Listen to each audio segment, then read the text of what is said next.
नमस्कार विद्यार्थी मित्र हो. इनोव्हेटिव्ह सायन्स या यूट्यूब चॅनलमध्ये आपल्या सर्वांचं सहर्ष स्वागत. या अगोदरच्या फंक्शनल ग्रुप या व्हिडिओमध्ये आपण पाहिलं कार्बन अणू एकमेकांना जोडले जाऊन वेगवेगळ्या लांबीच्या शृंखला तयार होतात. तसेच या शृंखलावरील हायड्रोजन अणूंची जागा एखाद्या क्रियात्मक गटाने घेतली तर कशा प्रकारचे संयुग तयार होतात ते सुद्धा आपण पाहिले. त्यामुळं क्रियात्मक गट तोच, परंतु कार्बन शृंखला वेगवेगळ्या लांबीच्या अशी संयुगे मोठ्या संख्येनं तयार झालेली आपण पाहिलेली आहे. या व्हिडिओमध्ये सुद्धा अशा प्रकारच्या वेगवेगळ्या श्रेणी कशा तयार होतात आणि समजातीय श्रेणी कशा तयार होतात, समजातक श्रेणी कशा तयार होतात त्याच्याविषयी आज आपण माहिती पाहणार आहोत. चला तर मग या होमोलोगस सिरीज विषयी अधिक माहिती घेऊ. विद्यार्थी मित्र, अगोदर आपण होमोलोगस सिरीज म्हणजे काय, त्यालाच समजातीय श्रेणी म्हणतात मराठीमध्ये. मग ही समजात श्रेणी जी आहे त्याविषयी आपण अगोदर जाणून घेऊया.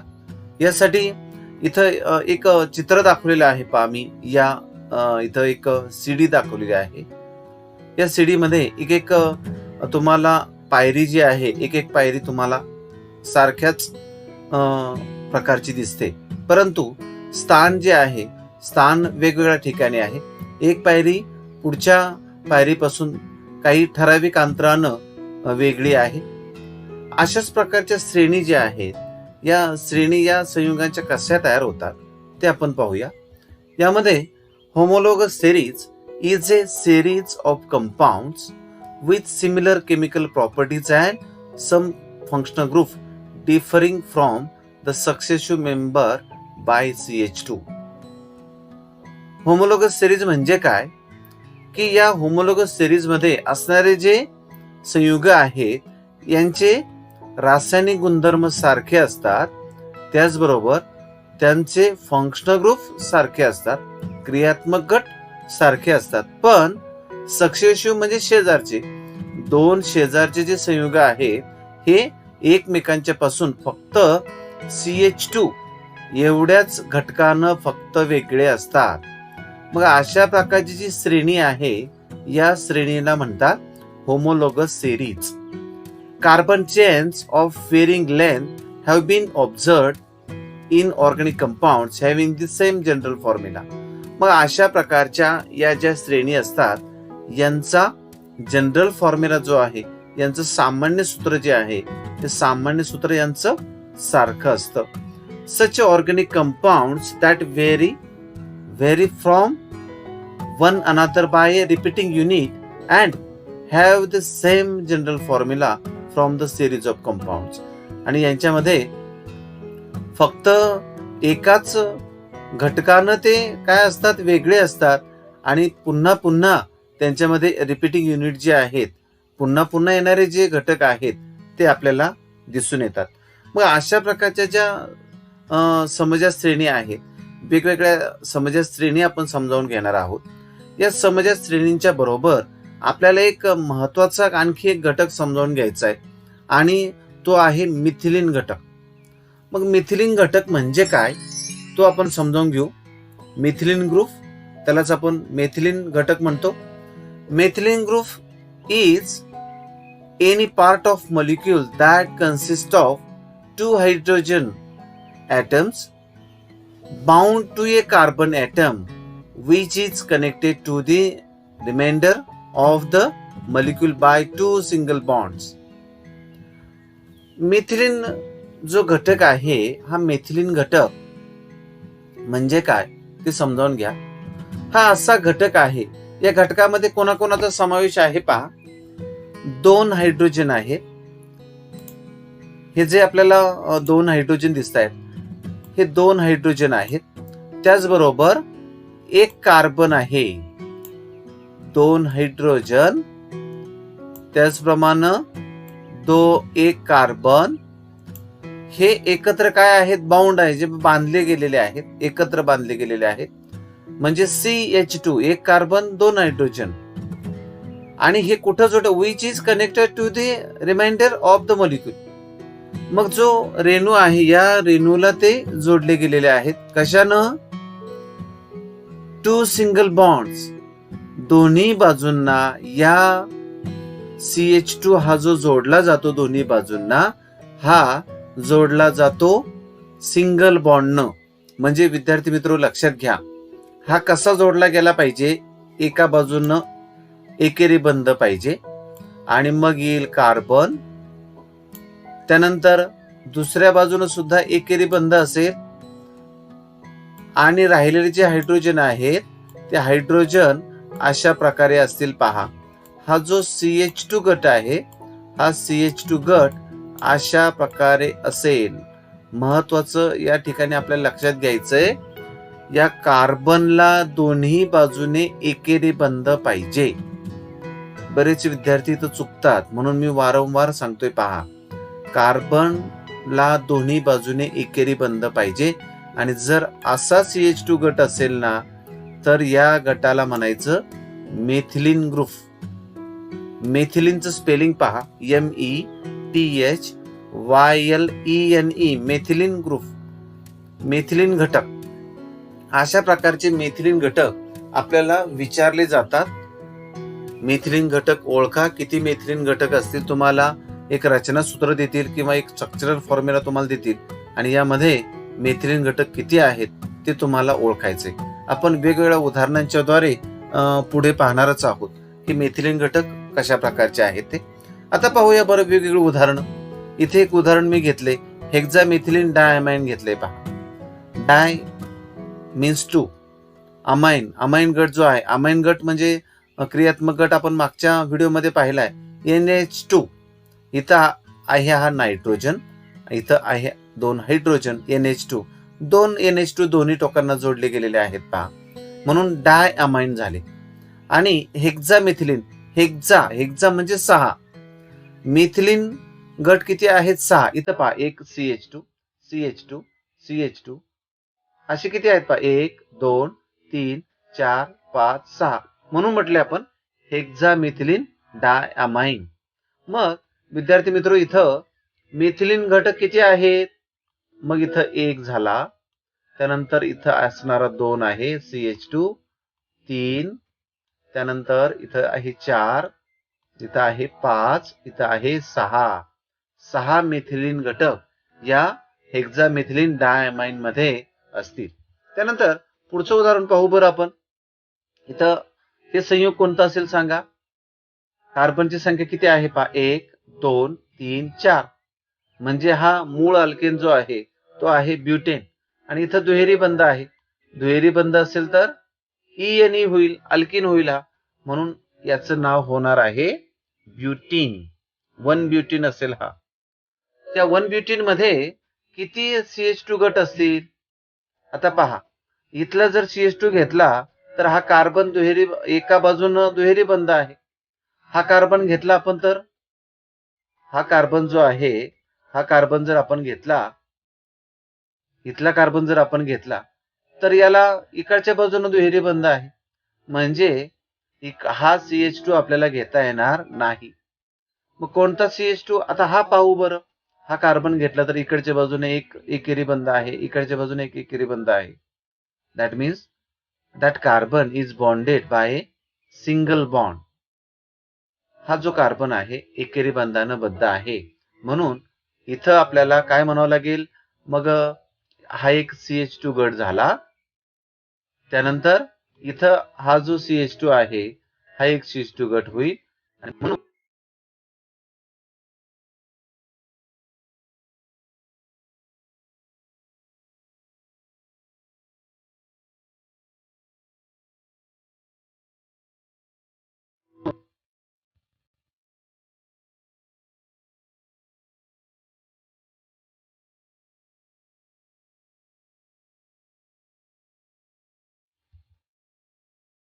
त्यानंतर आपण पुढचं उदाहरण पाहू बरं.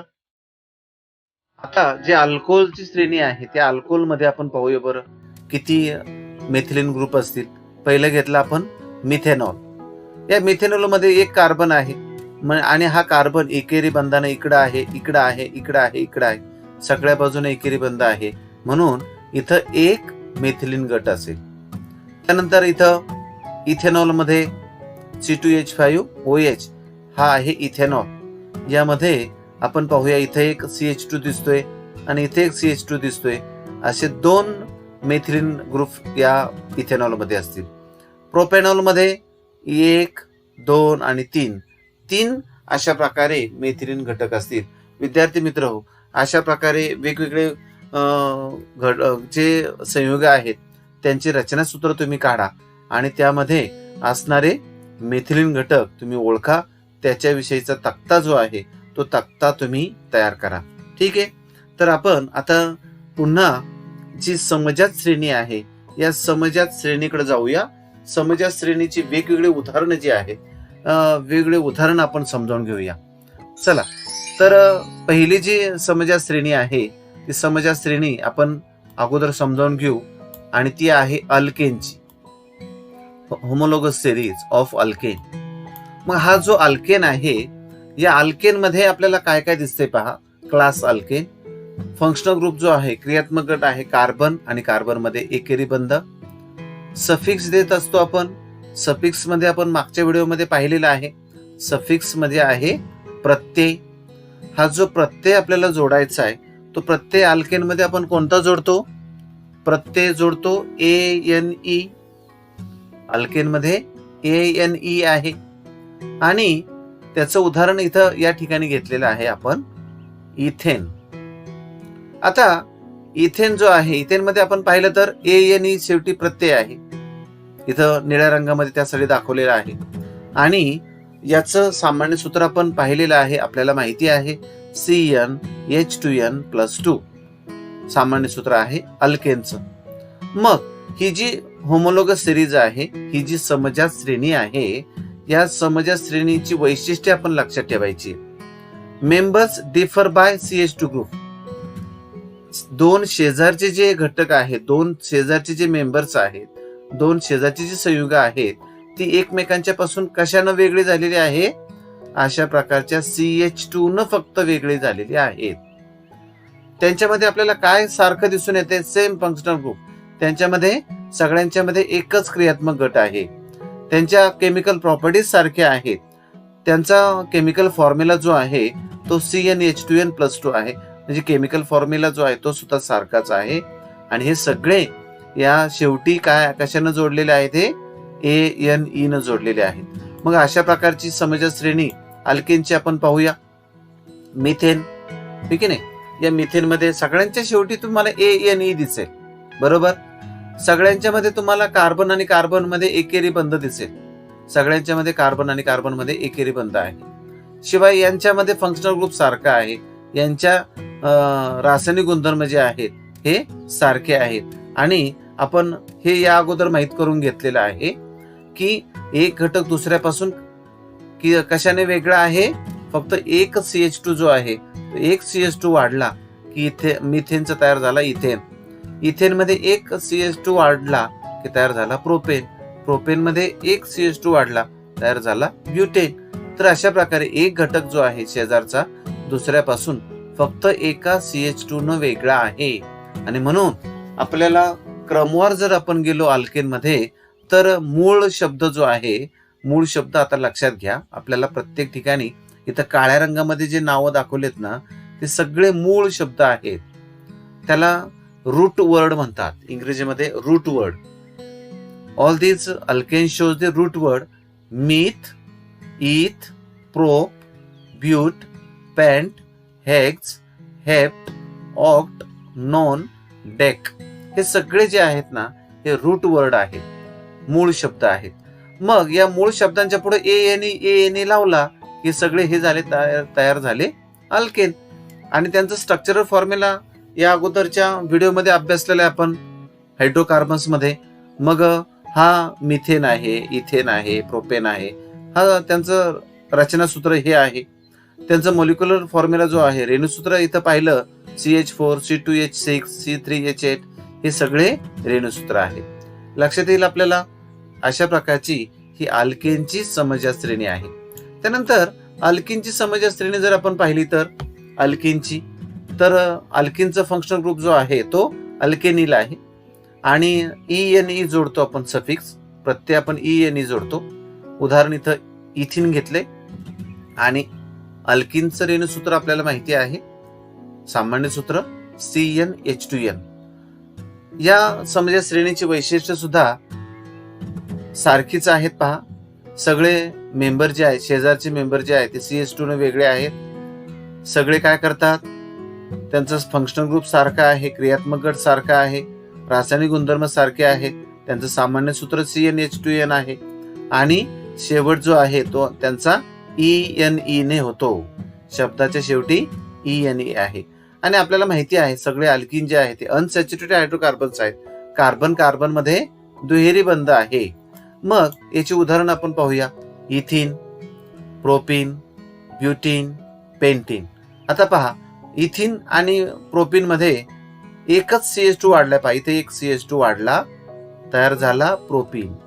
त्यानंतर या प्रोपिन मध्ये आणखी एक CH2 वाढला, तयार झाला ब्युटीन.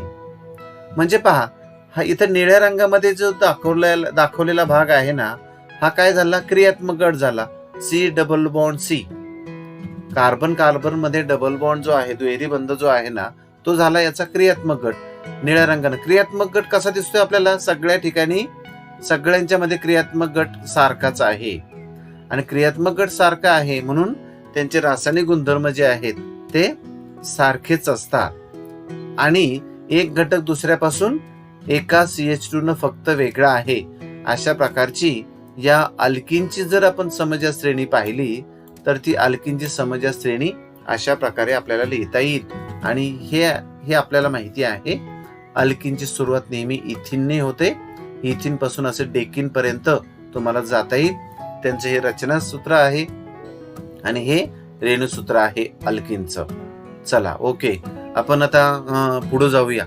यामध्ये लक्षात घ्यायचं विद्यार्थी मित्र हो, CH2 चा जर का आपल्याला CH2 किती आहेत हे ओळखायचं असेल तर इथं एक CH2 आहे, इथं 2 CH2 आहेत. म्हणजे मेथिलीन ग्रुप जे आहेत, मेथिलीन घटक आपल्याला ओळखायचे. इथं 1 आहे, इथं 2 आहे, इथं 3 आहेत, इथं 4 आहेत. आता इथं पाहू बरं, इथं नाहीये. पहा, इथं नाहीये, इथं एकच आहे. पहा, इकडं कार्बन एकेरी बंधानं दोन्ही बाजूला एकाच ठिकाणी आहे. मग एक मेथिलीन ग्रुप येईल, इथं 2 येतील, इथं 3 येतील. अशा प्रकारे तुम्हाला मेथिलीन घटक सुद्धा ओळखता येईल. त्यानंतर पुढची आपण श्रेणी पाहूया. यामध्ये आहे अल्काईन. अल्काईन मध्ये आपल्याला माहिती आहे कार्बन आणि कार्बन मध्ये तिहेरी बंध आहे आणि प्रत्यय आपण जोडतो त्याला YNE. उदाहरण आपण तेच घेतले, पहा, एकच त्यासाठी इथाईन घेतले, YNE. आणि जनरल फॉर्म्युला जो आहे, सामान्य सूत्र जे आहे अल्काईनचं CnH2n-2. आता पहा वैशिष्ट्य, इथं सुद्धा शेजारचे जे ग्रुप आहेत ते कशाने वेगळे आहेत, CH2 ने वेगळे आहेत. सारखेच क्रियात्मक गट आहे, रासायनिक गुणधर्म सारखे आहेत.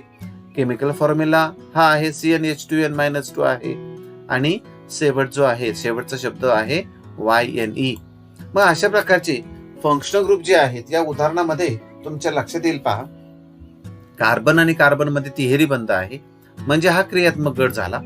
कार्बन आणि कार्बन मध्ये असणारा तिहेरी बंध सगळ्या ठिकाणी आपल्याला इथं कार्बन कार्बन तिहेरी बंध, इथं कार्बन कार्बन तिहेरी बंध, इथं कार्बन कार्बन तिहेरी बंध. म्हणजे सगळ्या ठिकाणी फंक्शनल ग्रुप कसा आहे, सारखा आहे. त्यानंतर मग फंक्शनल ग्रुप जर सारखा आहे, क्रियात्मक गट जर सारखा आहे तर त्यांचे रासायनिक गुणधर्म सुद्धा सारखे असतात. या सगळ्यांचे रासायनिक गुणधर्म सुद्धा सारखे असतात आणि सगळ्यांच्या शेवटी आपण काय म्हटले, एंड विथ YNE. सगळ्यांच्या शेवटी पहा, इथाईन YNE, प्रोपाईन YNE, ब्युटाईन YNE. अशा प्रकारे एक एक CH2 तुम्ही वाढवत गेला तर तुम्हाला या अल्काईनची समजा श्रेणी अशा प्रकारे तुम्हाला मांडता येईल. आणि अल्काईनची सुरुवात सुद्धा आपण पाहिलंय इथाईन पासून होते आणि 2 कार्बन लागतात कमीत कमी आणि मग त्यामुळं त्याचं रचनासूत्र अशा प्रकारचं असेल. हे आहे रेणुसूत्र. तुम्हाला डेकाईन पर्यंत अशा प्रकारे तुम्हाला जाता येईल. विद्यार्थी मित्र हो, यांची रचना जी आहे ना, ही रचना आपण इथं द्विमितीय आकृती जी आहे ती समजावून घ्या. स्ट्रक्चरल फॉर्म्युला जो आहे, रचनासूत्र अशा प्रकारचं असेल पहा. प्रोपाईन घेतले आपण इथं उदाहरण. प्रोपाईन मध्ये 3 कार्बन असतील, 1 2 3. 3 कार्बन YNE आहे म्हणून तिहेरी बंध आहे 2 कार्बन मध्ये. आणि मग राहिलेले जे हायड्रोजन आहेत ते आपण कार्बनला जोडले तर तयार होईल प्रोपाईन. हे आहे रचनासूत्र, स्ट्रक्चरल फॉर्म्युला आहे हा. त्याचप्रमाणे संक्षिप्त जो स्ट्रक्चरल फॉर्म्युला आहे, संक्षिप्त जे रेणुसूत्र आहे ते आहे CH triple bond CCH3, CH तिहेरी बंध CCH3. अशा प्रकारे संक्षिप्त असा रचनासूत्र आहे हे प्रोपाईनचं. आणि बॉल अँड स्टिक मॉडेल जे आहे, तर हे बॉल अँड स्टिक मॉडेलनं प्रोपाईन अशा प्रकारे असेल. इथं हायड्रोजन, कार्बन आणि कार्बन मध्ये तिहेरी बंध, आणि इथं हे 3 कार्बन आणि शेवटच्या कार्बनला इथं 3 हायड्रोजन अशा प्रकारे जोडलेले असतील. स्पेस फिलिंग जे आहे ते जर का केलं, मध्ये असणारे बंध जे आहेत ते दाखवले नाही, आपण एकदम जवळ दाखवले आणू, तर तो जो प्रोपाईन आहे तो अशा प्रकारे आपल्याला दिसेल. चला, तर आपण आता अल्काईनची ही समजा श्रेणी आपण पाहिली. त्यानंतर आता आपण अल्कोहोलची समजा श्रेणी पाहू. बरं, अल्कोहोल मध्ये काय फंक्शनल ग्रुप आहे? हायड्रॉक्सिल. आपण पाहिलंय OH गटाला हायड्रॉक्सिल गट म्हणतात, OH. आणि अल्कोहोल मध्ये आपण प्रत्येक काय जोडतो? OL जोडतो, OL. अशा प्रकारे OL जो आहे या अल्कोहोल मध्ये जोडला जातो पुढं. त्यानंतर एक उदाहरण घेतले पहा, मिथेनॉल. मिथेनॉल आपल्याला माहिती आहे OH जोडला गेला तर शेवटचा जो E आहे, E च्या ऐवजी होतो OL, मिथेनॉल. आणि त्याचं जर रेणुसूत्र पाहिलं या अल्कोहोल समजा श्रेणीचं, तर ते आहे CnH2n+1. आता पहा, इथं अल्केन जो होता ना, इथं +2 होता की नाही, त्याच्याऐवजी एक हायड्रोजन जागा कोणी घेतली, म्हणजे एक हायड्रोजन कमी झाला आणि त्याची जागा कोणी घेतली? OH ने घेतली, या OH ने घेतली पहा. म्हणून इथं त्याचं फॉर्म्युला जो आहे तो होईल CnH2n+1 OH. आता हीच वैशिष्ट्ये आपण पाहूया. दोन्ही घटक एकमेकांच्या पासून, शेजारचे जे दोन्ही संयुग आहेत एकमेकांच्या पासून CH2 ने वेगळे आहेत. रासायनिक गुणधर्म सारखे, त्याचप्रमाणे क्रियात्मक गट सारखा, आणि केमिकल फॉर्म्युला आपण पाहिलाय. आणि शेवट जो आहे, शेवटी E च्या ऐवजी आपण काय जोडतो? OL जोडतो. शेवट जो आहे तो OL न होतो. मग वेगवेगळ्या प्रकारचे जे अल्कोहोल आहेत ते आपण पाहूया. क्रियात्मक गट पुन्हा इथं निळ्या रंगानं दाखवलेला आहे. OH OH OH OH सगळ्या ठिकाणी असणारा क्रियात्मक गट सारखा आहे, म्हणून आपण यांची एक समजा श्रेणी तयार होते. आता मिथेनॉल. आता मिथेनॉल मध्ये पहा, या ठिकाणी OH आहे, OH आहे, OH आहे, बरोबर. आता CH2 किती आहेत बरं? मिथिलीन घटक किती आहे पाहू. 1 या मिथेनॉल मध्ये. इथेनॉल मध्ये 1 आणि हा 1, 2 झाले. प्रोपेनॉल मध्ये 1 2 आणि 3 मिथिलीन गट झाले. मिथिलीन घटक आणखी या ब्युटेनॉल मध्ये किती असतील? 1 2 3 4. आपल्याला मिथिलीन घटक सुद्धा आपण सराव करायचा आहे आणि ते बरोबर ओळखायचे पहा. अशा प्रकारची अल्कोहोलची जी समजा श्रेणी आहे ती आपण जर पाहिली तर अल्कोहोलची नावं कशी असतील पहा. Methanol, ethanol, propanol, butanol, pentanol, hexanol, heptanol, octanol, nonanol, decanol असे असतील ना. आणि रचनासूत्र सुद्धा तुम्हाला असं लिहिता येईल CH3OH, CH3CH2OH. काय करायचं आता पहा, तुमच्या लक्षात येईल पाहिजे.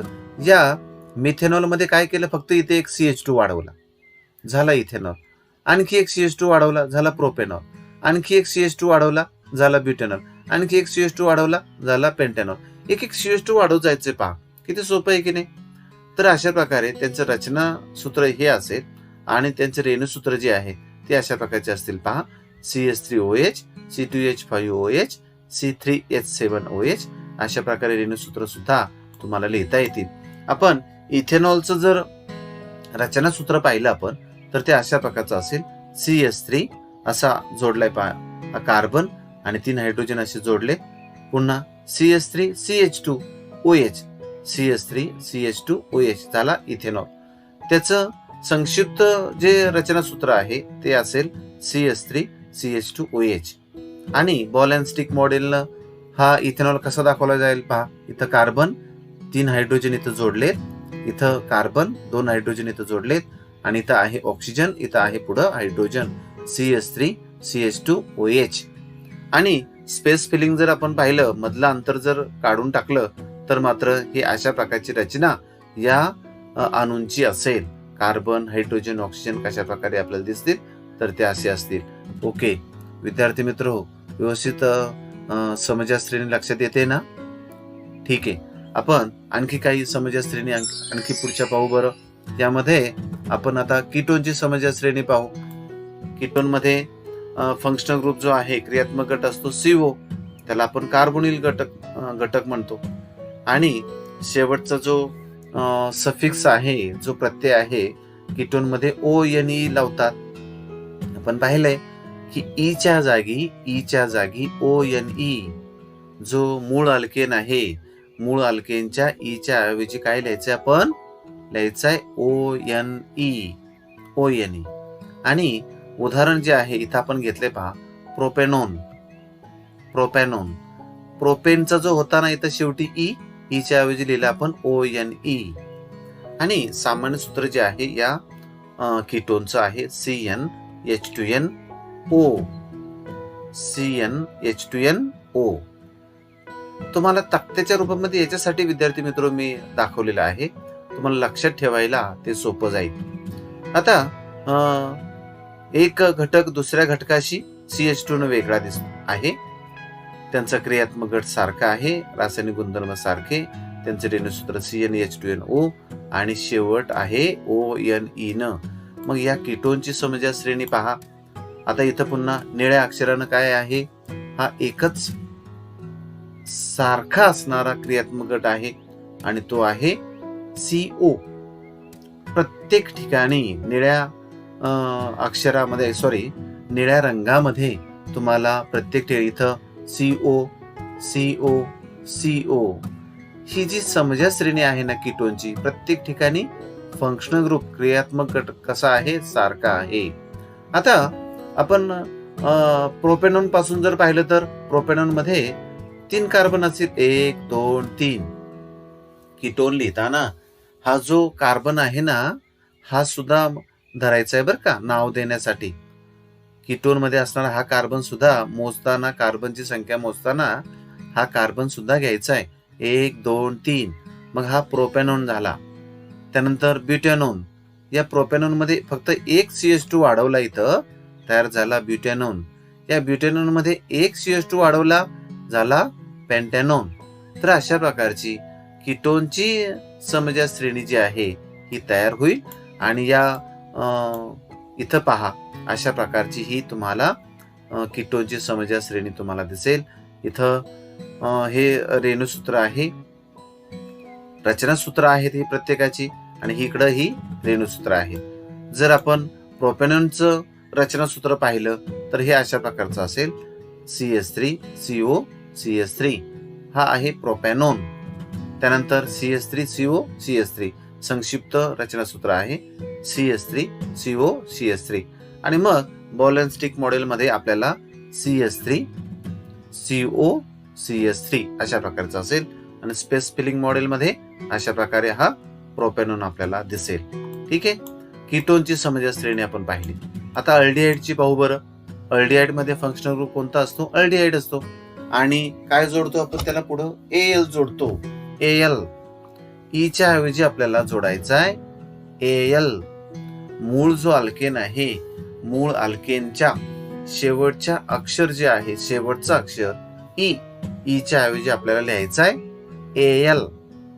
आणि मग उदाहरण जर आपण पाहिलं तर आहे मिथेनॉल. उच्चार मी कसा करतोय पहा, मिथेनॉल. आणि त्याचं रेणूसूत्र जे आहे CnH2NO. CnH2NO. आता क्रियात्मक गट जर एकच असेल तर फक्त शेजारचे 2 संयुग CH2 ने वेगळे असतील. सेम आहे पहा, फंक्शनल ग्रुप सारखा, रासायनिक गुणधर्म सारखे, त्यांचं रेणुसूत्र अशा प्रकारचं असेल आणि शेवटी आपण लिहितोय ईच्या ऐवजी एल, तर त्या अल्डिहाइडची समजा श्रेणी अशा प्रकारची असेल. इथं हायड्रोकार्बनची जी स्केलेटन आहे ती या ठिकाणी आहे आणि क्रियात्मक गट functional group CHO CHO CHO CHO CHO निळ्या रंगानं हा सारखा असलेला क्रियात्मक गट प्रत्येक ठिकाणी दाखवलेला आहे. मिथेनॉल मध्ये एकच हायड्रोजन आहे या बाजूने, हा कार्बन धरला गेलेला आहे मूळ अल्केन मध्ये, म्हणून हा मिथेनॉल. इथेनॉल मध्ये एक CH2 वाढला, प्रोपेनॉल मध्ये आणखी एक CH2 वाढला, एक CH2 वाढत चाललोय आपण. प्रोपेनॉल, ब्युटेनॉल, पेंटेनॉल असं तुम्हाला पुढं ही रचना सूत्र तुम्हाला काढता येतील आणि त्यानुसार जर अल्डिहाइडची समजा श्रेणी तुम्ही पाहिली तर methanol, ethanol, propanol, butanol, pentanol, हेक्झेनॉल अशा प्रकारे वाढत जाईल आणि हे जे रचना सूत्र आहे ते रचना सूत्र HCHO, CH3CHO, CH3CH2CHO अशा प्रकारे ही सगळी रचना सूत्र असतील आणि ही रेणुसूत्र असतील. तर त्यांची रचना आपण पाहून घ्या. या इथेनॉलची कशी असेल, CH3CHO, त्यानंतर CH3CHO आणि बॉल अँड स्टिक मॉडेलनं हे इथेनॉल अशा प्रकारे तयार होईल. पहा CH3CHO. तर अशा प्रकारे स्पेस फिलिंग मॉडेल सुद्धा या ठिकाणी आहे. तर विद्यार्थी मित्र हो, अल्डिहाइडची जी राहिलेली आहेत ना समज या श्रेणीमध्ये राहिलेले जे सदस्य आहेत त्यांची सुद्धा नावं लिहा, त्यांचे रेणुसूत्र लिहिण्याचा प्रयत्न करा आणि त्यांच्या अशा प्रकारे रचनासूत्र लिहिण्याचा प्रयत्न करा. रचनासूत्र वारंवार तुम्ही विद्यार्थी मित्र लिहिली तर तुमचा सराव होईल आणि अधिक तो जो संबोध आहे तो तुम्हाला दृढ होण्यासाठी मदत होणार आहे. चला आणखी पुढची काही श्रेणी जी आहे ती आपण पाहूया. आता कार्बोक्झिलिक ऍसिडची श्रेणी आपण पाहू. पुढं कार्बोक्झिलिक ऍसिड, त्याचा जो क्रियात्मक गट आहे तो आहे कार्बोक्झिल. आणि आपण काय जोडतो पुढं, ई काढून घ्यायचा आहे मूळ अल्केन मध्ये असलेला आणि पुढे जोडायचे OIC ऍसिड. OIC ऍसिड जोडायचे. पहा शब्द कोणता जोडायचा आहे, ही बाजूला करायचा आहे OIC ऍसिड. एक उदाहरण घेऊया आपण. इथं आहे इथेनोइक ऍसिड.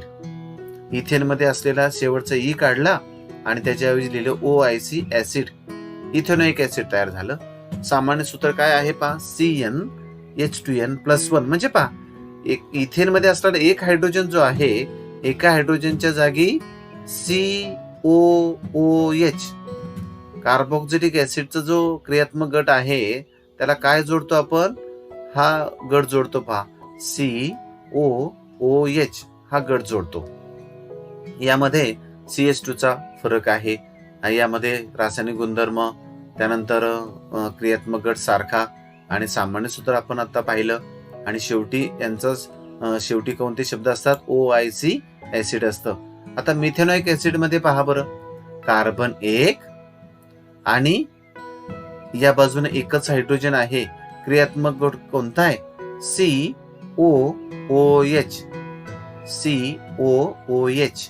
विद्यार्थी मित्र लक्षात घ्या, प्रत्येक वेळी नाव देताना या क्रियात्मक गटामध्ये असलेला कार्बन धरला जातो.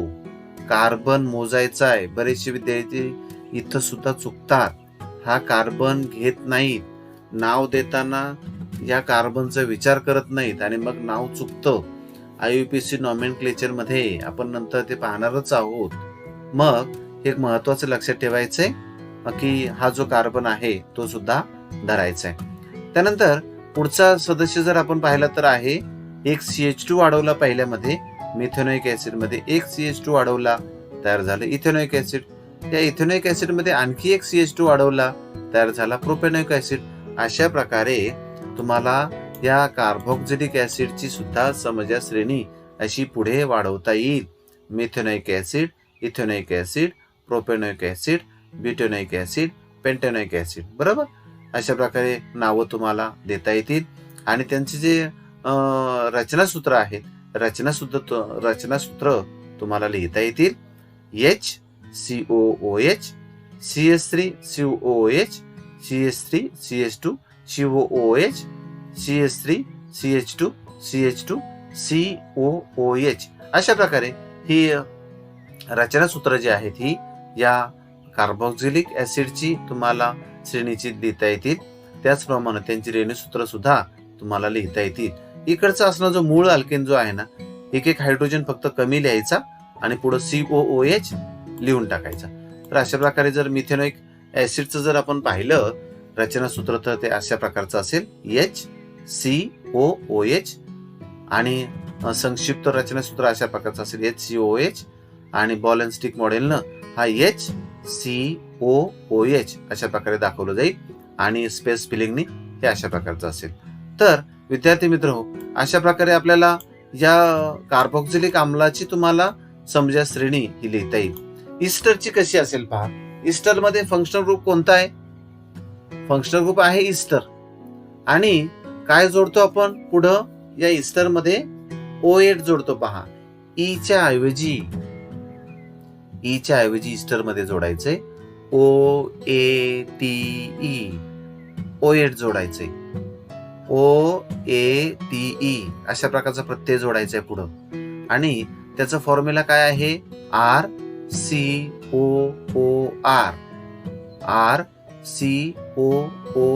इथं R डॅश आपण पाहिलं होतं पहा, मागच्या व्हिडिओमध्ये आपण पाहिलं होतं. RCOOR डॅश आपण पाहिलं होतं, बरोबर. मग कधी कधी R पण असेल किंवा कधी कधी R डॅश पण असेल, होय की नाही. तर ते आपण मागच्या व्हिडिओमध्ये पाहिलेलं आहे. तर अशा प्रकारे सुद्धा शेजारचे दोन सदस्य CH2 ने वेगळे आहेत, क्रियात्मक गट सारखा आहे, रासायनिक गुणधर्म सारखे, त्यांचं रेणूसूत्र जे आहे ते अशा प्रकारचं आहे पहा. आता CnH2nO2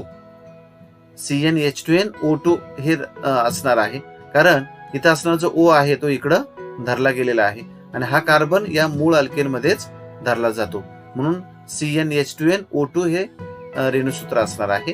आणि या सगळ्यांच्या शेवटी काय आहे? OATE. तर अशा प्रकारची इस्टरची जी समजा श्रेणी आहे ती आपण समजा श्रेणी पाहू. त्यांच्या ठिकाणी असणारा क्रियात्मक गट COO इथं निळ्या रंगाने तुम्हाला दिसतोय COO, सगळ्या ठिकाणी क्रियात्मक गट सारखा. मग मिथिल मिथॅनोएट कसा आहे पहा.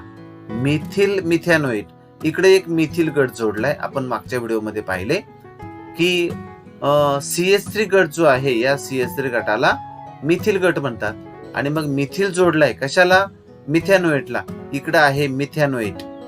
H एकच कार्बन असेल तर मिथॅनोएट आहे, पण इकडे हा ऑक्सिजन मोकळा कसा सोडणार, म्हणून त्याला इकडं मिथिल जोडलेला आहे, मिथिल मिथॅनोएट आहे. आता इकडच्या बाजूला दुसरा जो हायड्रोजन आहे या हायड्रोजनची जागा दुसऱ्या मिथिल गटाने घेतली तर काय होईल पहा. मिथिल मिथॅनोएट होईल, इथॅनोएट होणार आहे, मिथिल इथॅनोएट. आता पहा, हा इकडचा एक गट आपण म्हणूया मिथिल, आणि इकडं काय आहे पहा, दोन कार्बन आहेत ना, मग होणार आहे इथेन, मूळ अल्केन इथेन. आणि मग याचा इथेनच्या ऐवजी शेवटच्या ईच्या ऐवजी आपण काय लिहिणार आहोत? OATE.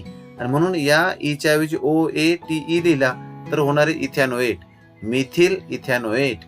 त्यानंतर इथं एक CH2 फक्त वाढवला, यामध्ये तयार झाला मिथिल प्रोपॅनोएट. इकडचा मिथिल गट आहे तसाच आहे, इकडं वाढवत चाललोय आपण एक एक CH2 आता मिथिल प्रोपॅनोएट. तर अशा प्रकारे methyl methanoate, methyl ethanoate, methyl propanoate, methyl butanoate, methyl pentanoate, methyl hexanoate तुम्हाला अशा प्रकारे ही समजा श्रेणी वाढवता येईल आणि ती तुम्हाला लिहिता येईल. प्रत्येक ठिकाणी रेणूसूत्र जे आहे ते सारखं आहे, फक्त इकडचा जो R मी तुम्हाला म्हटलं होतं पहा, इथं R दोन्हीकडे सारखेत पहा. आता CH3 इकडे आहे आणि इकडे CH3 आहे, दोन्हीकडे R सारखाच आहे, पण इथं हा R वेगळा होईल आता आणि हा R वेगळा होणार आहे पहा. म्हणून आपण इथं R डॅश होणार पहा. म्हणून COO ला दोन्ही बाजूला जे R जोडतात ना ते R किंवा R डॅश असे लिहिले जातात. तर त्यांची जे रचना आहे ना ती आपण पाहूया. मिथिल मिथॅनोएटची रचना सूत्र कशा प्रकारचं असेल तर हे अशा प्रकारचं असणार आहे. HCOOCS3, HCOOCS3. Ball and stick model असणारे HCOOCS3 स्पेस फिलिंग मॉडेल अशा प्रकारचं असेल. तर विद्यार्थी मित्र, ही या अशा प्रकारे ही जी श्रेणी आहे ही तुम्हाला लिहिता येईल. ईस्टरची ही श्रेणी आपण आता पाहिली. त्यानंतर पुढचे जे क्रियात्मक गट आहेत त्यांची आपण पाहूया बरं. अमाईनची. अमाईन मध्ये आपण पाहिलं होतं की अमाईन मध्ये कोणता क्रियात्मक गट आहे? NH2, एक नायट्रोजन 2 हायड्रोजन असणारा क्रियात्मक गट आहे अमाईन. अमाईन. आणि अमाईनच्या पुढे आपण काय जोडतो? अल्केनच्या पुढे आपण काय जोडण्याचं? ईच्या ऐवजी काय जोडायचंय? ईच्या ठिकाणी काय लिहायचंय? अमाईन. इथं पहा, इथेन मूळ अल्केन आहे इथेन, आणि त्याला काय जोडलाय? ईच्या ऐवजी जोडलाय अमाईन. AMINE, amine. मग रेणुसूत्र काय आहे? पहा, CnH2n+1 NH2. म्हणजे एका हायड्रोजनच्या पुढे काय जोडायचंय आपल्याला? एक हायड्रोजनच्या ऐवजी काय जोडायचं पुढं? NH2 जोडायचा आहे. NH2.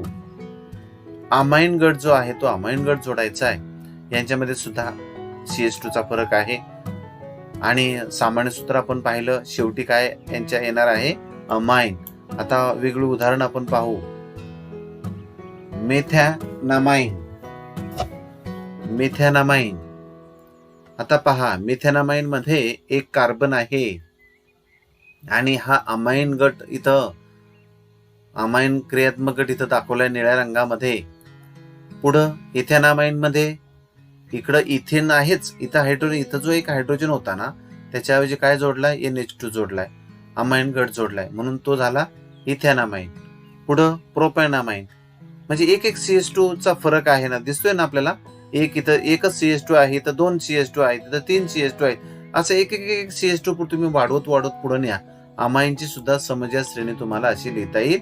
मिथॅनामाईन, इथॅनामाईन, प्रोपॅनामाईन, ब्युटॅनामाईन, पेंटॅनामाईन, हेक्झॅनामाईन, हेप्टॅनामाईन, ऑक्टॅनामाईन अशा प्रकारे पुढे लिहा. त्यांचे जे रेणुसूत्र आहे ते रेणुसूत्र लिहा. रचनासूत्र जे आहेत अशा प्रकारे रचनासूत्र लिहा, रेणुसूत्र लिहा, आणि ही सुद्धा श्रेणी तुम्ही पूर्ण करा. जर रचनासूत्र जर आपण पाहिलं मिथॅनामाईनचं, तर मिथॅनामाईनचं अशा प्रकारचं आहे. पहा, CH3NH2, CH3NH2. संक्षिप्त रचनासूत्र असं आहे CH3NH2. Ball and stick model अशा प्रकारचं असेल. पहा, CH3NH2, CH3NH2. Space feeling model जे आहे ते अशा प्रकारचं असेल. तर हा जो गट होता आपण पाहिला तो अमाईनचा गट होता. आता अमाइडचा पाहूया. अमाइडचा क्रियात्मक गट जो आहे तो आहे अमाइड, आणि त्याच्या पुढे ईच्या ऐवजी काय जोडायचंय? अमाइड जोडायचंय. अमाइड, AMIDE, अमाइड जोडायचंय. आता पहा, इथेनच्या ठिकाणी असणारा जो शेवटचा ई होता त्याच्याऐवजी आपण लिहितोय अमाइड. इथॅनामाइड. काय झालं वाचन? इथॅनामाइड. आणि त्याचं रेणुसूत्र काय आहे? शेवटच्या हायड्रोजनच्या ऐवजी काय लिहितोय आपण? CONH2 जोडायचा आहे. शेवटच्या हायड्रोजनच्या जागी CONH2 जोडला की तो क्रियात्मक गट झाला अमाइड. निव्वळ NH2 जोडला तर तो अमाईड, आणि CONH2 जोडला तर अमाइड. CnH2n+1 CONH2. ही वैशिष्ट्य तुम्हाला माहिती आहे. रेणुसूत्रामध्ये काय फरक आहे, आणि शेवटी ईच्या ऐवजी आहे अमाइड. आता पाहू वेगळ्या प्रकारची अमाइडची समजा श्रेणी. मग आता मिथॅनामाइड जो आहे, मिथॅनामाइड मध्ये CONH2 इकडच्या बाजूला हायड्रोजन आहे. मग CONH2 जो क्रियात्मक गट आहे ना तो इथं दाखवलाय. पहा, सारख्याच निळ्याच रंगानं दाखवलेलं आहे, त्यासाठी सारखा तुम्हाला लक्षात यावं. CONH2 हा जो क्रियात्मक गट आहे हा इकडचा क्रियात्मक गट आहे, इकडचा क्रियात्मक गट आहे. CONH2, CNH2 सगळ्या ठिकाणी क्रियात्मक गट सारखा. फक्त या हायड्रोजनच्या जागी एक CH2 वाढवला, झाला मेथॅनामाइडचा इथॅनामाइड. प्रोपॅनामाइड तयार झाला, फक्त एक CH2 वाढवला इथं, झाला प्रोपॅनामाइड. तसं ब्युटॅनामाइड होईल, पुढे पेंटॅनामाइड होईल. ही जी अमाइडची समजा श्रेणी आहे या अशा प्रकारे तुम्हाला पुढे वाढवता येईल. त्याचं रचनासूत्र तुम्हाला लिहिता येईल. त्याचप्रमाणे रेणूसूत्र सुद्धा तुम्हाला अमाइडच्या या क्रियात्मक गटाचं तुम्हाला लिहिता येईल. मग रचनासूत्र समजावून घ्या. मिथेनामाइडचं कशा प्रकारचं असेल पहा. HCONH2 HCONH2 आणि बॉल अँड स्टिक मॉडेलने अशा प्रकारचं असेल पहा. इथं बॉल अँड स्टिक मॉडेल जे आहे ते थोडंसं चुकलेलं आहे पहा. इथं एक ऑक्सिजन जो आहे तो ऑक्सिजन लाल रंगामध्ये दाखवायला पाहिजे. इथं दाखवला गेलेलं नाहीये या मॉडेलमध्ये. HCO या 2 हायड्रोजनच्या ऐवजी इथं ऑक्सिजन दाखवायला पाहिजे एक, आणि HCONH2 आहे हा. आणि इथं बरोबर दाखवलेलं आहे स्पेस फिलिंग ना, HCONH2 इथं दाखवलेलं आहे पहा. तर अशा प्रकारचं हे मिथेनामाइडचं रचनासूत्र असेल. आणि अमाइडची जी समजा श्रेणी आहे ती अमाइडची समजा श्रेणी अशा प्रकारची असेल. चला ओके, आपण आता आणखी एक पाहूया. नायट्राइल. नायट्राइलची जी समजा श्रेणी आहे, नायट्राइल हा जो क्रियात्मक गट आहे तो असतो C∧N. C∧N हा जो क्रियात्मक गट आहे ना तो आहे C∧N. त्याला म्हणायचं नायट्राइल. तो कुठं जोडायचा आहे? प्रत्यय जोडायचा आहे पहा पुढं.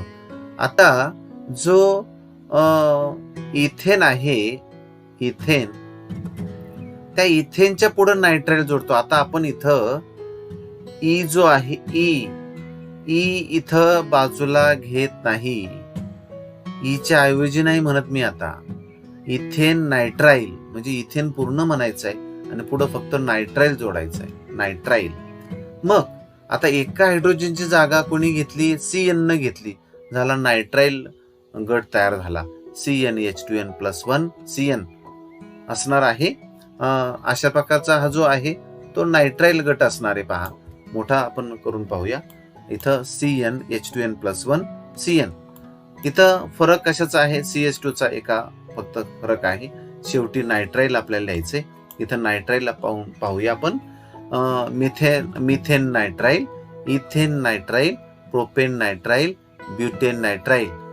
इथं एक कार्बन आहे म्हणून मिथेन आणि नायट्राइल गट आहे म्हणून C∧N nitrile. Methane nitrile, ethane nitrile, यामध्ये एक CH2 वाढला, ethane nitrile, propane nitrile, butane nitrile, एक CH2 वाढत गेला. तर अशा प्रकारे नायट्राइलची समजा श्रेणी तुम्हाला लिहिता येईल. त्याचप्रमाणे त्यांचं जे रचनासूत्र आहे ते रचनासूत्र तुम्हाला लिहिता येईल. HCN, CH3CN, CH3CH2 CN हा कार्बन धरायचा आहे बरं का. इकडचा जो कार्बन आहे ना हा धरायचा नाव देण्यासाठी. मग 1 2 3 म्हणून हे प्रोपेन नायट्राइल म्हणतोय आपण. 2 कार्बन आहे हा म्हणून आपण इथेन नायट्राइल म्हणतोय. 1 कार्बन आहे म्हणून याला मिथेन नायट्राइल म्हणतोय. इथं चुकायचं नाही पहा. हा कार्बन क्रियात्मक गटातला कार्बन धरायचाच नाव देताना लक्षात घ्या.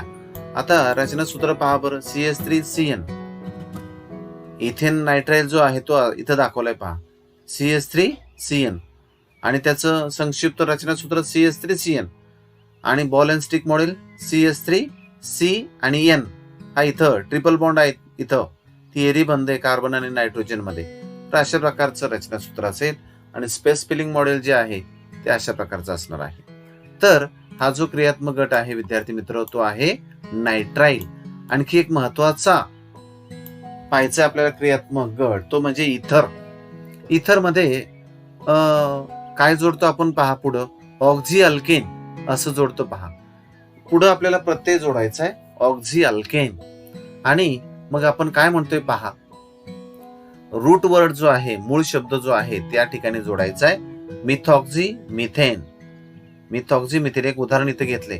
आता इथं ऑक्झी अल्केन म्हटले पहा. ऑक्झी अल्केन म्हणजे मध्ये इथर असेल ना ऑक्झी शब्द जोडायचा आहे आणि पुढे जो अल्केन आहे तो अल्केन म्हणायचा आहे. ते उदाहरण आपण पाहूया इथं खाली. मग अधिक तुमच्या लक्षात येईल. आता इथं उदाहरण घेतलंय पहा. Methoxy methane. आता इकडं कोणता गट आहे? एक कार्बन आहे म्हणून मिथॉक्झी बरोबर. इकडे एकच कार्बन आहे म्हणून मिथेन. मध्ये हा जो क्रियात्मक गट आहे ना इथर त्याला आपण काय जोडत असतो, फक्त एकच ओ जोडत असतो, एकच ओ जोडत असतो पहा, मध्यभागी फक्त ओ. मग इकडं मिथेन आहे, तर याच्याऐवजी मिथेनचं ANE रूपांतर झालं OXY मध्ये. मग पहिला झाला मिथॉक्झी मिथेन. आता इथं पुढे काय होणार आहे पहा, इकडचा मिथॉक्झी इथेन, इकडचा methoxy ethane, methoxy propane, methoxy काय होईल पुढं, बरोबर ब्युटेन. पुढं अशा प्रकारे तुम्हाला ही या इथरची तुम्हाला समजा श्रेणी तुम्हाला लिहिता येईल.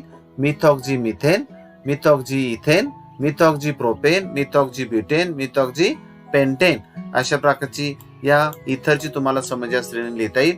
एक उदाहरण इथं दिलेलं आहे, त्याचं रचनासूत्र दाखवलेलं आहे. Methoxy मिथेनचं CH3O CH3 CH3O CH3 आणि इथं रचनासूत्र दाखवले CH3O. आता पहा इथं कार्बन नाहीये, इथं O आहे, CH3O CH3. तर अशा प्रकारची हे तुम्हाला इथरची समजा श्रेणी विद्यार्थी मित्र हे तुम्हाला दाखवता येईल. ओके, आता आपण आणखी एक क्रियात्मक गट जो आहे ना, तो क्रियात्मक गट आणखी एक समजावून घेऊया. आणि तो म्हणजे जो आपण हॅलोजन जे आहेत, हॅलोजन असतील तर हॅलोजनची सुद्धा अशा प्रकारची श्रेणी जी आहे, ती हॅलोजनची सुद्धा समजा श्रेणी तयार होणार आहे. मग हॅलोजनची समजा श्रेणी कशी असेल पहा, हॅलोजन मध्ये आपण काय काय जोडतो, मग फ्लोरीन, क्लोरीन, ब्रोमीन, आयोडीन हे हॅलोजन जे आहेत हे जोडतो. आणि हॅलोजन मध्ये सगळ्यात महत्वाचं लक्षात ठेवायचं, हॅलोजन मध्ये आपण सफिक्स देत नाही, हॅलोजनला आपण काय देतो, प्रिफिक्स देतो, म्हणजे अगोदर लिहितो. क्लोरो, ब्रोमो, आयोडो, फ्लोरो हे अगोदर शब्द लिहित असतो, म्हणून त्याला आपण उपसर्ग म्हटलेला आहे. म्हणून हॅलोजन मध्ये आपण उपसर्ग देत असतो. मग उदाहरण इथे दिले पहा, क्लोरोइथेन, क्लोरोइथेन. मग क्लोरोइथेनचे आपण उदाहरण पाहूया बरं. एका हायड्रोजन जागा कोणी घेतली, आता X न, म्हणजे या हॅलोजन गटाने घेतली, म्हणून केमिकल फॉर्म्युला बदलला, CnH2n+1. एका हायड्रोजनच्या ऐवजी आपण लिहितोय फक्त X म्हणजे हॅलोजन. वेगळे उदाहरणं आपण पाहू. तर अशा प्रकारची ही जी उदाहरणं आहेत, त्यामध्ये क्लोरोमिथेन जर पाहिला तर एका हायड्रोजन जागी आहे क्लोरीन. सगळ्या ठिकाणी पहा निळ्या रंगामध्ये हा क्रियात्मक गट दाखवलेला आहे. आपण क्लोरीन क्लोरीन क्लोरीन, याच्याऐवजी फ्लोरीन फ्लोरीन फ्लोरीन असेल, आयोडीन असेल किंवा फ्लोरीन असेल, F असेल. तर त्या प्रत्येक हॅलोजनचा एक एक अशा प्रकारची तुम्हाला क्रियात्मक किंवा एक एक हॅलोजनची तुम्हाला समजा श्रेणी तुम्हाला अशा प्रकारे लिहिता येईल. नावं कशा प्रकारे बदलतील पहा, क्लोरोमिथेन, क्लोरोइथेन, क्लोरोप्रोपेन, क्लोरोब्युटेन, क्लोरोपेंटेन. फक्त क्लोरो पुढं म्हणायचे आणि अल्केन जे आहे ते अल्केन पुढं लिहून टाकायचे पहा. तर अशा प्रकारची ह्या वेगळ्या अल्केनची किंवा वेगळ्या हॅलोजनची समजा श्रेणी तुम्हाला लिहिता येईल. त्यांचे नावं, त्यांचे रचनासूत्र, त्यांचे रेणुसूत्र तुम्हाला लिहिता येतील. इकडच्या बाजूला सगळे अल्किल गट आहेत आणि पुढे क्लोरीन सगळ्या ठिकाणी जोडलेला आहे. हा कार्बन मात्र हा कार्बन नाही हा विद्यार्थी मित्र, इथं हा क्लोरीन आहे, Cl आहे. हा C धरत नाहीत, हा Cl आहे. नावं देताना क्लोरीनचा C धरत नाहीत, हा इकडचाच फक्त C धरायचा आहे. म्हणून इथं 2 तर हा इथेन असेल, इथं 3 तर हा प्रोपेन असेल, इथं 4 तर ब्युटेन असेल, 5 तर पेंटेन असेल. तर अशा प्रकारचं जे क्लोरोमिथेन जर आपण पाहिलं तर क्लोरोमिथेनचं रचनासूत्र अशा प्रकारचं असेल. संक्षिप्त रचनासूत्र CH3Cl आणि बॉल अँड स्टिक मॉडेल जे आहे ते अशा प्रकारचं असेल, CH3. आणि इकडं हिरव्या रंगानं जो बॉल दाखवलेला आहे तो आहे क्लोरीन. तर अशा प्रकारचं स्पेस फिलिंग मॉडेल सुद्धा अशा प्रकारचं असेल. तर विद्यार्थी मित्र हो, आपण या व्हिडिओमध्ये वेगवेगळ्या प्रकारच्या समजा श्रेणी, वेगवेगळ्या क्रियात्मक गट कोणता जोडलेला आहे, या क्रियात्मक गट कोणता जोडलाय त्याच्यानुसार जी समजा श्रेणी आहे ती समजा श्रेणी तयार होते. मग एक विद्यार्थी मित्र एक लक्षात ठेवा, साध्या स्वरूपात समजात म्हणजे समजातक, एकाच जातीचे असं आपण म्हणूया. एकाच जातीचे म्हणजे त्यांच्यामध्ये त्यांचे फंक्शन ग्रुप सारखा, क्रियात्मक गट सारखा, त्यांचा रासायनिक गुणधर्म सारखे, असा जो गट आहे ना त्याला आपण म्हणतोय समजा श्रेणी. अशा प्रकारचे वेगवेगळ्या समजा श्रेणी विद्यार्थी मित्र आपण पाहिल्या. आणि हा व्हिडिओ सुद्धा तुम्हाला निश्चित आवडलेला असेल. पुढच्या सुद्धा व्हिडिओमध्ये आपण आययुपीएससी नॉमेनक्लेचर पद्धती कशा प्रकारच्या आहे, त्या आययुपीएससी नॉमेनक्लेचर पद्धतीने वेगवेगळ्या पद्धतीने नावं कशी देतात संयुगांना त्याचा अभ्यास करणार आहोत. आणि अत्यंत महत्वाचा पुढचा सुद्धा व्हिडिओ असणार आहे. आजचा हा व्हिडिओ तुम्हाला, मला खात्री आहे, निश्चित तुम्हाला आवडेल. आणि जसजसं तुम्ही सराव कराल त्यामुळे तुम्हाला अधिक हा जो भाग आहे तो अधिक समजेल आणि अधिक मजेशीर तुम्हाला निश्चित हा भाग वाटल्याशिवाय राहणार नाही. चला, आज आपण या व्हिडिओमध्ये इथंच थांबूया. व्हिडिओ बारकाईने ऐकल्याबद्दल मनपूर्वक धन्यवाद. Thanks for watching.